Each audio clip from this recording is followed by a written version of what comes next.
Ja. Ja. Vi laver bare den der rap. Det er Svend og Victor her. Du ved det. Rusmidler.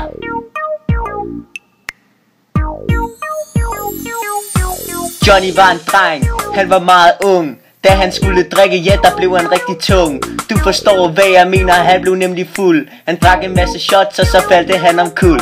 Han vågnede op af sin gode ven. Han hedder Morten, og så kom Svend. De sagde til ham, drop at køre hjem. Du kan risikere at miste et lem. Han var lige glad, han kørte bil. Han var fucking stiv og kørte kun en mil.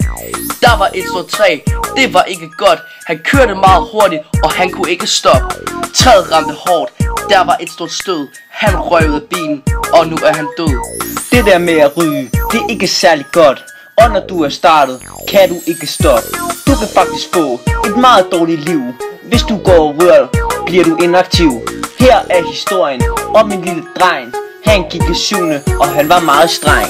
Han hed Morten, og han gik og røg. Og det var ikke kun en enkelt smøg. Han røg både hash og cigaretter, og det var ikke godt for en lille starter. Han købte dem ulovligt på tanken, og når hans ældre spurgte, fik han hjertebanken. Reality TV og resten af det lort er pisse fucking dårlige, og jeg tænker sport. De påvirker mig og resten af vores unge.